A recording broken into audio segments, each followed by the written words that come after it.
नमस्कार, मैं हरि, आप देख रहे हैं डिजिटल न्यूज झारखंड। आज जानते हैं झारखंड के प्रमुख खबरों के बारे में। इससे पहले इस छोटी सी निवेदन की वीडियो को एक लाइक अवश्य कर दें। आपका लाइक करना ही हमारा मेहनत का फल होता है। तो चलिए शुरू करते हैं आज की पहली और बड़ी खबर से। मौसम विभाग ने जारी किया येलो अलर्ट, आज से 4 दिनों तक होगी बारिश। दरअसल बता दूं कि झारखंड के मौसम में बुधवार से बदलाव की संभावना है। मेघ गर्जन और वज्रपात की आशंका जताई गई है।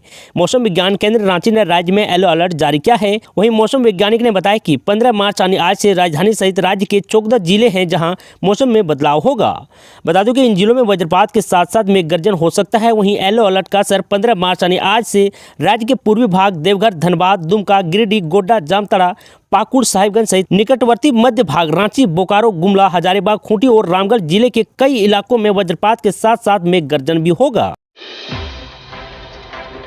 झारखंड के शिक्षा मंत्री जगन्नाथ महतो की तबीयत बिगड़ी, एयर एम्बुलेंस से भेजे गए चेन्नई। दरअसल बता दूं कि झारखंड के शिक्षा मंत्री जगन्नाथ महतो की तबीयत बिगड़ गई। उन्हें रांची के पारस हॉस्पिटल में एडमिट कराया गया था। फिलहाल वे स्वस्थ हैं। बेहतर इलाज के लिए उन्हें एयर एम्बुलेंस से चेन्नई भेजा गया है। बताया जा रहा है कि सुबह 3 बजे अस्वस्थ महसूस होने के बाद उन्हें पारस हॉस्पिटल ले जाया गया, जहां सीएम हेमंत सोरेन ने अस्पताल जाकर उनसे मुलाकात की और चेन्नई जाकर जांच कराने का सुझाव दिया है। इसके बाद उन्हें एयर एम्बुलेंस से चेन्नई ले जाया गया है। आपको बता दें कि वे पिछले कई दिनों से वे बीमार चल रहे थे। देवघर में 2 रेलवे ओवरब्रिज निर्माण की मिली हरी झंडी, अब जाम से मिलेगी मुक्ति। दरअसल बता दूं कि देवघर जिला अंतर्गत संथाली गांव के लोगों के लिए बहुत ही बड़ी खुशखबरी है। साथ ही आरोग्य भवन फाटक पर अब जाम से मिलेगी मुक्ति, क्योंकि केंद्र सरकार ने सेतु बंधन के तहत 2 रेलवे ओवरब्रिज निर्माण की स्वीकृति दे दी है। एक रेलवे ओवरब्रिज आरओबी जसीडीह की संथाली गाँव के पास और दूसरा जसीडीह बैजनाथ धाम रेलखंड पर बनेगा। बता दूं इसके लिए केंद्र सड़क परिवहन और राजमार्ग मंत्रालय ने 175.6 करोड़ रुपए का आवंटन को मंजूरी दे दी है। जल्द ही दोनों आरओबी का टेंडर होगा और प्रक्रिया पूरी होते ही काम शुरू होगा। इस बात की जानकारी केंद्रीय मंत्री नितिन गडकरी ने गोड्डा लोकसभा क्षेत्र के सांसद डॉक्टर निशिकांत दुबे को दी।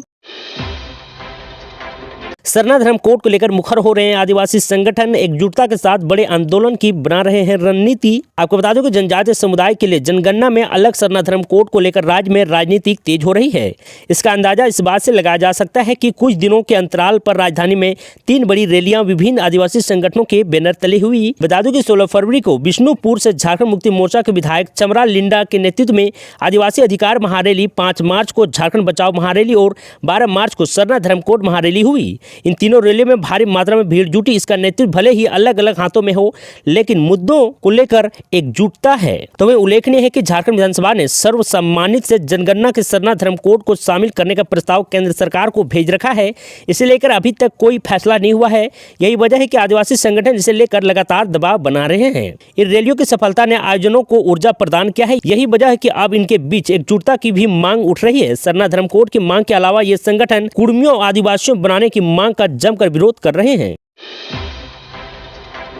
सीएम को बाहरियों से इतना प्रेम क्यों है, नियोजन नीति पर बोले लोबी हेम्ब्रम। दरअसल बता दो झारखंड में हेमंत सोरेन सरकार की नियोजन नीति पर खड़ा हुआ हंगामा थमता नहीं दिख रहा है। बजट सत्र के दूसरे चरण में सोमवार और मंगलवार को जहां बीजेपी विधायकों ने सदन के बाहर और भीतर जमकर हंगामा किया, वही सत्ता पक्ष के भी कई विधायकों ने सवाल उठाए। हेमंत सोरेन सरकार की नई नियोजन नीति पर सवाल उठाने वाले सत्ता पक्ष के विधायकों में लोबी हेम्ब्रम का नाम उल्लेखनीय है। पिछले 1 वर्ष से लगातार मुख्यमंत्री हेमंत सोरेन पर हमलावर रहे हैं। लोबी हेम्ब्रम ने कहा है कि मुझे समझ नहीं आता कि मुख्यमंत्री को बाहरियों से इतना प्रेम क्यों है। दरअसल बता दूं कि मंगलवार को सदन की कार्यवाही के बाद पत्रकारों से बातचीत में लोबी हेम्ब्रम ने कहा है कि कैबिनेट में नियोजन नीति लाना विधानसभा की अवमानना है। यह 60-40 क्या है। उन्होंने कहा कि अब तक नियोजन नीति पर सरकार के 60-40 वाले फॉर्मूले को नहीं समझ पाया हूं। लोबी हेम्ब्रम ने कहा है कि खाद्यान्नी ही नियोजन नीति का आधार होना चाहिए। यह बहुत ही सीधी बात है। उन्होंने कहा कि चाहे जितने भी सर्वे हो, लोगों के पास जमीन है तभी सर्वे हुआ है। वरिष्ठ झामुमो के विधायकों ने कहा कि झारखंड में रहने वाले कोई भी व्यक्ति, चाहे वो आदिवासी, मूलवासी हो, गैर आदिवासी हो या किसी भी धर्म का अथवा मजहब हो, यदि उसके पास खतियान है तो वह झारखंडी है। यही नियोजन नीति का आधार होना चाहिए। राजीव अरुण एक्का को ईडी का समन, हेमंत सरकार ने भी जांच के लिए बनाया न्यायिक आयोग। दरअसल बता दूं कि सीएम हेमंत सोरेन के पूर्व प्रधान सचिव राजीव अरुण एक्का की परेशानियां बढ़ गई है। विशाल चौधरी नामक एक पावर ब्रोकर के ऑफिस में बैठकर कथित तौर पर सरकारी फाइलें निपटाने का वीडियो वायरल होने के बाद ईडी ने उन्हें 15 मार्च यानी आज पूछताछ के लिए समन भेजा है। बता दूं राज्य सरकार ने भी इस मामले को बेहद गंभीरता मानते हुए जाँच के लिए एक सदस्य न्यायिक आयोग का गठन किया है। झारखंड हाईकोर्ट ने retired chief justice Vinod Kumar Gupta इस एक सदस्य आयोग के अध्यक्ष होंगे। 6 महीने जांच पूरी रिपोर्ट कर सरकार को सौंपेंगे। आईएएस राजीव अरुण एक्का का यह वीडियो क्लिप बीते 5 मार्च को भारतीय जनता पार्टी विधायक दल के नेता और पूर्व मुख्यमंत्री बाबूलाल मरांडी ने एक प्रेस कॉन्फ्रेंस में जारी किया था। बता दो इस वीडियो में एक्का एक विशाल चौधरी के निजी दफ्तर में बैठकर फाइल निपटाते दिख रहे हैं। इसमें एक व्यक्ति पैसे लेन देन का चर्चा कर रही है।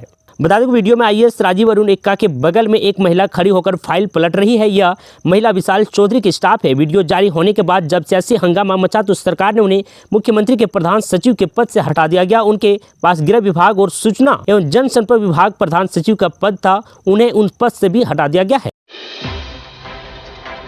मिड डे मील घोटाला आरोपी संजय तिवारी ने कोर्ट में किया सरेंडर। दरअसल बता दूं कि 16 करोड़ जमा नहीं करने पर मिड डे मील घोटाले में आरोपी संजय तिवारी ने मंगलवार को पीएमएलए कोर्ट में सरेंडर कर दिया है। बताते चले कि पिछले महीने एसबीआई की हटिया शाखा में झारखंड राज्य मध्याह्न भोजन प्राधिकरण के खाते से 101 करोड़ रुपए फर्जी हस्तांतरण मामले में मास्टरमाइंड संजय तिवारी को सुप्रीम कोर्ट ने राहत दी थी। जस्टिस KS जोसेफ और जस्टिस BB नागरत्ना की खंडपीठ ने 16.35 करोड़ रुपए जमा करने की शर्त पर उसे 4 सप्ताह की अंतिम जमानत दी थी। संजय तिवारी के द्वारा 16.35 करोड़ रुपया जमा नहीं करा गया है, जिसके कारण उसने कोर्ट में सरेंडर कर दिया है। झारखंड में संकट में है उच्च शिक्षा, विश्वविद्यालय में शिक्षकों की 40% पद खाली। दरअसल बता दो झारखंड की यूनिवर्सिटी में शिक्षकों की 40% से ज्यादा पद खाली हैं। यह बात सरकार ने खुद माना है। मंगलवार को बजट सत्र में माले विधायक विनोद सिंह के सवाल का जवाब देते हुए मंत्री मिथिलेश ठाकुर ने माना है कि यह सही है कि राज्य के विश्वविद्यालय में शिक्षकों की 40% से ज्यादा पद खाली है। दरअसल बता दो कि झारखंड विधानसभा के बजट सत्र के दूसरे चरण में मंगलवार को बगोदर विधायक विनोद सिंह ने अनुसूचित प्रश्न के माध्यम से सरकार के समक्ष विश्वविद्यालय में शिक्षकों की कमी का मुद्दा उठाया। उन्होंने कहा कि यूनिवर्सिटी में 300 से ज्यादा JRF पास अभ्यर्थी को शोध निदेशक नहीं मिल रहे क्योंकि शिक्षकों की कमी है। तो भी बगोदर विधायक के सवाल का जवाब देते हुए मंत्री मिथिलेश ठाकुर ने कहा कि यह सही है कि राज्य के विश्वविद्यालय में शिक्षकों के 40% से ज्यादा पद खाली है, लेकिन उन्होंने यह मानने से इनकार किया है कि शोध निर्देशकों की कमी है। मंत्री मिथिलेश ठाकुर ने कहा कि रांची विश्वविद्यालय में JRF पास अभ्यर्थी की संख्या 142 है, वहीं शोध निर्देशकों की संख्या 42 है। कहा कि विनोबा भावे यूनिवर्सिटी में 88 JRF अभ्यर्थी है, वहीं शोध निर्देशक की संख्या 421 है। तो वहीं SKMU में 19 JRF पास अभ्यर्थी है, वहीं शोध निर्देशक की संख्या 63 है।